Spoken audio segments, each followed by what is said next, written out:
더마카와 함께 시선집중의 문을 열겠습니다. 어서 오세요. 네, 안녕하세요. 더마카입니다. 촌철님들이 봄을 굉장히 기다리시나 봐요. 오늘 비 소식에 다들 이비는 봄비겠죠. 이비가 그치고 나면 봄이 오겠죠. 뭐 이런 인사들을 많이 올려주고 계신데 봄이 그렇게 쉽게 오나요? 그러니까요. 네. 이비가 그치면 추위가 옵니다, 여러분. 그리고 4402님, 김종배님 드디어 봄이 왔어요. 김종배님 이제 가벼운 옷 입고 나오세요. 저 감기 걸리기 싫어요.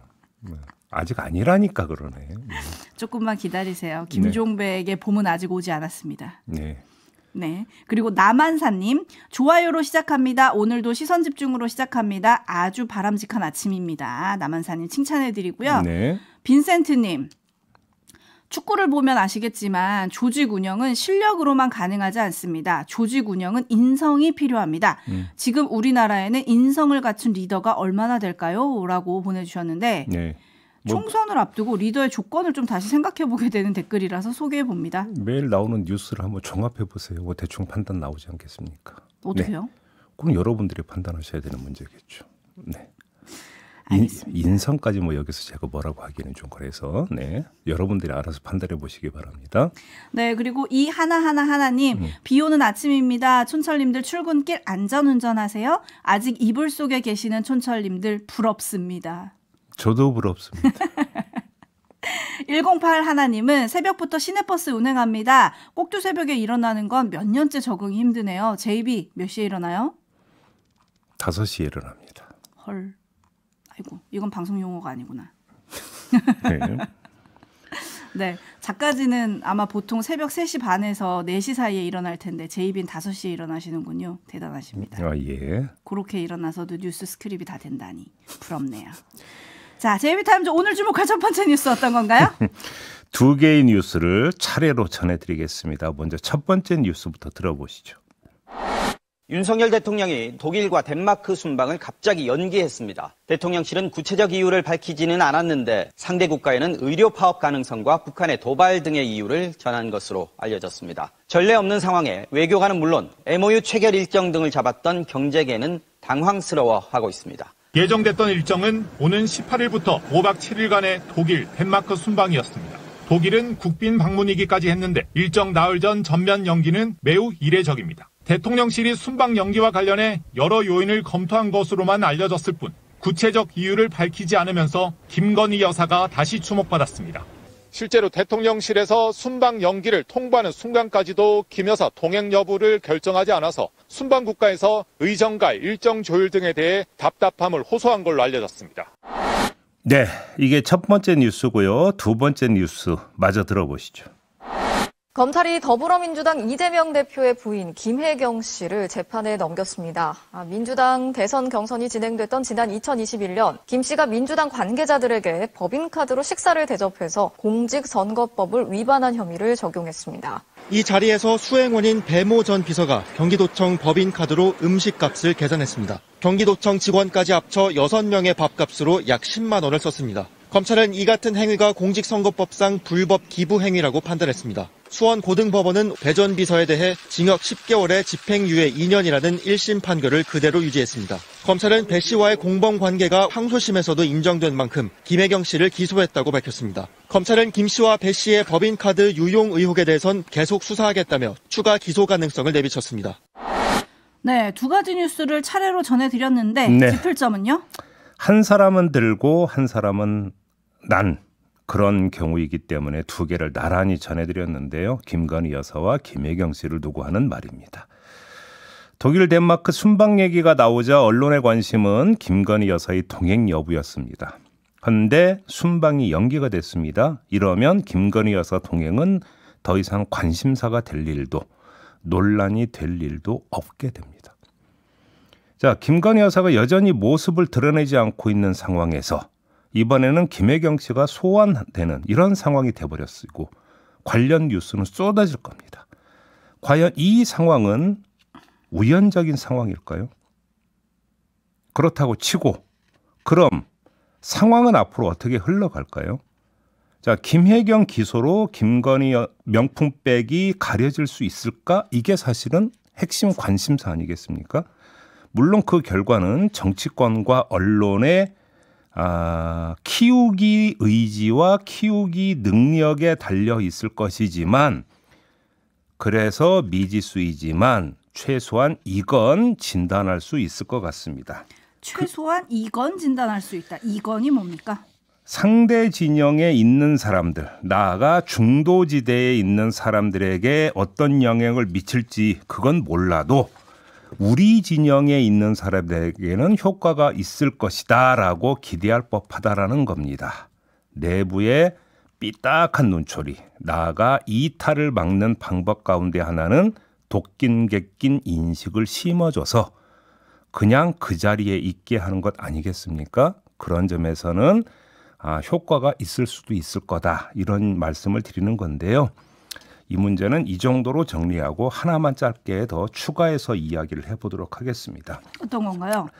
김혜경 씨 기소 내용에서 법카 유용 의혹은 빠졌습니다.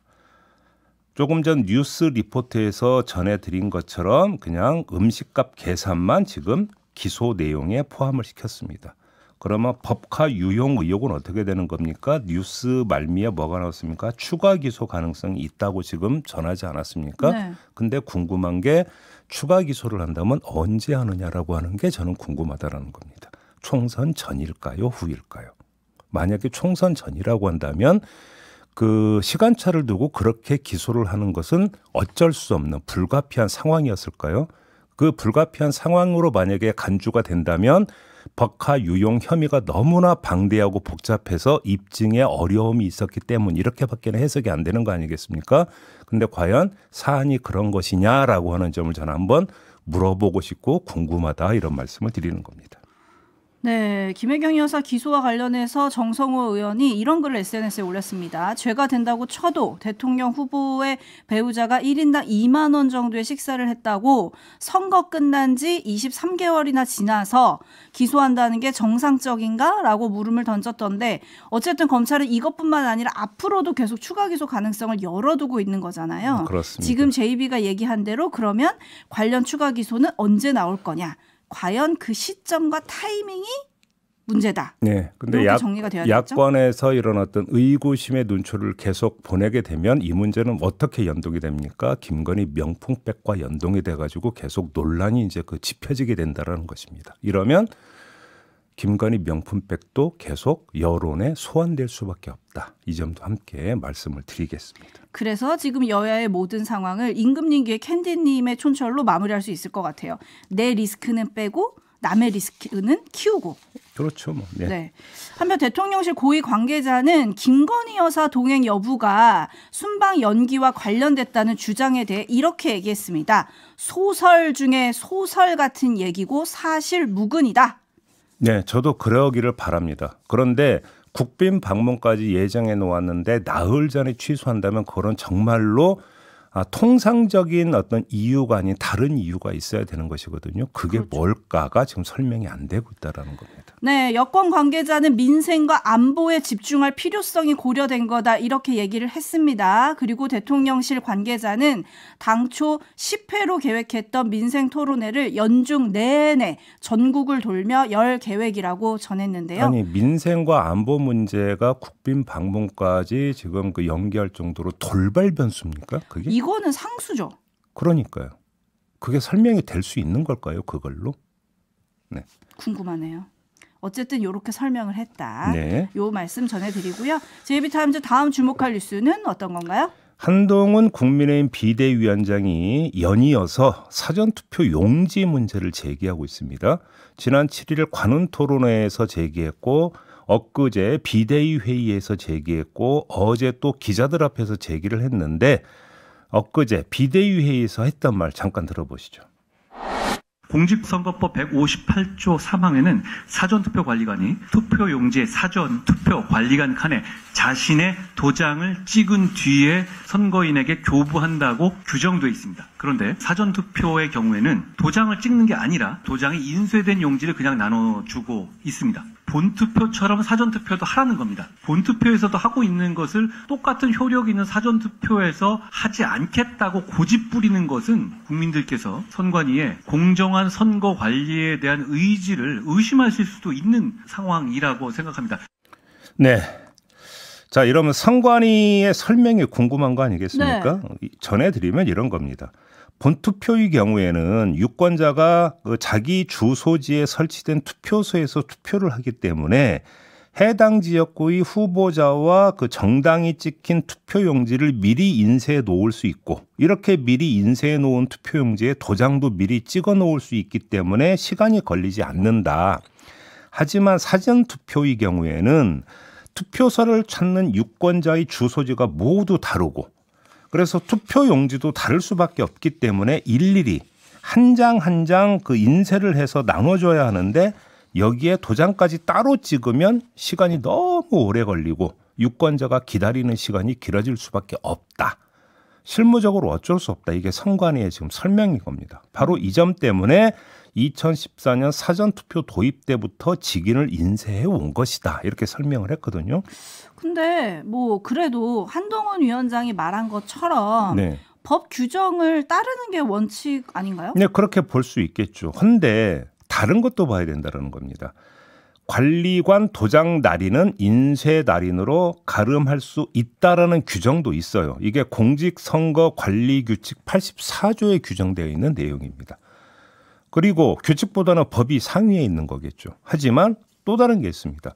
대법원과 헌법재판소까지 관리관 인쇄 직인이 적법하다고 결정한 바가 있다라는 겁니다. 이미 판례로도 정립되어 있다라는 것이죠. 어허. 그런데도 법무장관까지 지낸 한동훈 비대위원장이 법을 앞세워서 이 문제를 제기한다? 이걸 어떻게 봐야 되냐라는 겁니다. 왜 그러는 걸까요? 자, 사전투표에 부정의 소지가 있다라는 의심이 없다면 과연 저 문제를 계속 제기할 수 있는 것이냐라고 하는 이런 반문이 따라 나올 수밖에 없는 거 아니겠습니까? 이 반문에 소환되는 기억이 보수 진영 내에서 사전투표 조작설이 줄기차게 제기돼 왔다라는 과거의 어떤 그 사실이고요.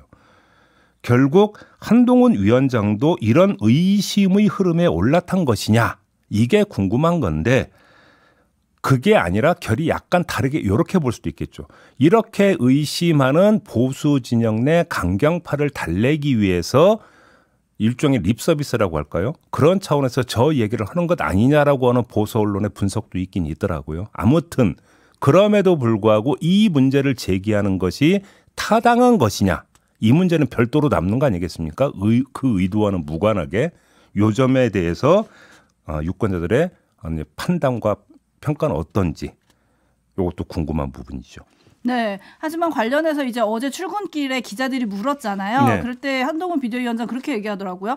아니 이게 법대로 하자는 건데 왜 민주당이 반대하는지 모르겠습니다. 오히려 이렇게 얘기를 하긴 하더라고요. 아니 그래서 법 해석에 대해서 대법원과 헌법재판소 판단까지 나왔다고. 본인도 이 말씀은 하셨습니다. 네. 판례로 굳어졌기 때문에 이렇게 하는 건데 하지만 원칙대로 해야 되지 않냐. 뭐 이 얘기를 계속 하긴 하시던데요.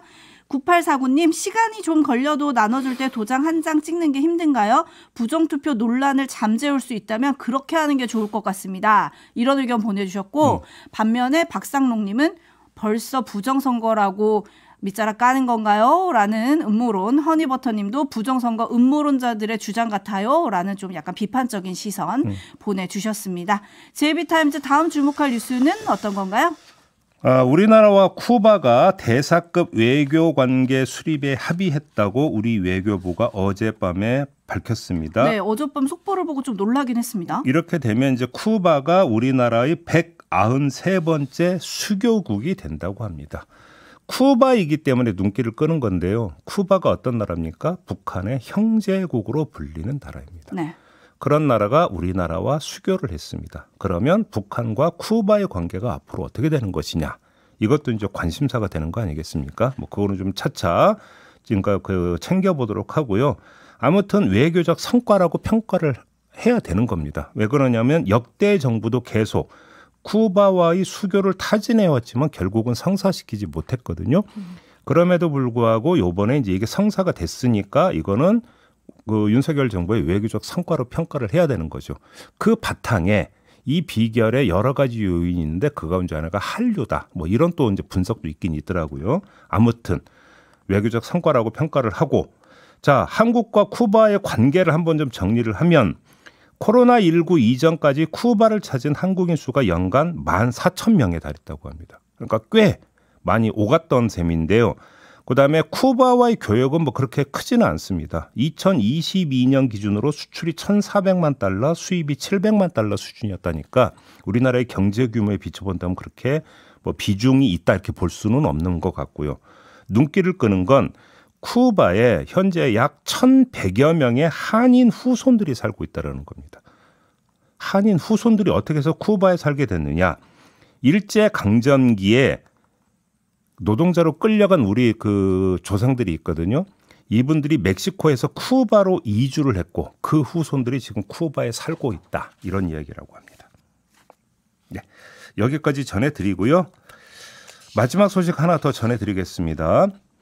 공공운수노조 희망연대본부 LGU 플러스 비정규직 지부가 지난 8일 오전 11시 30분부터 서울 용산구 LGU 플러스 용산사고 앞에서 피켓 시위를 벌였어요. 협력사의 부당노동 행위와 임금체불 문제 해결을 요구하는 시위였다고 합니다. 그런데 경찰이 갑자기 제지를 하고 나섰다고 합니다.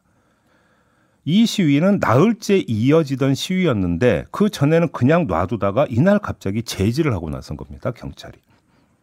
그러면서 제지 근거로 대통령 경호법 5조 3항을 들었다고 하는데 경호 목적상 불가피하다고 인정되는 상당한 이유가 있는 경우에만 경호구역에서 질서유지, 교통관리, 검문검색, 출입통제, 위험물 탐지 및 안전조치 등을 위해 방지에 필요한 안전활동을 할 수 있다. 이런 조항을 든 건데요. 그럼 불가피하다고 인정되는 상당한 이유가 뭐였느냐? 이게 궁금한데 대통령 차량이 바로 여기를 지나갈 예정이었다라고 하는 게 그 이유였다고 합니다. 아, 근데 피켓 시위하는데 대통령 차량이 지나갈 예정이니까 하지 말아라? 당시 현장 영상을 보면 노조 관계자가 아니 신고된 집회고 대통령이 인도로 지나가는 것도 아니고 차를 타고 지나가는 것 아니냐 이렇게 항의를 합니다. 그러자 경찰 관계자가 뭐라고 이야기를 하냐면 피켓을 가지고 있기 때문에 어떻게 될지 모르는 것이다. 바람이 불면 날아갈 수도 있는 거지 않냐. 어허. 이렇게 말을 합니다.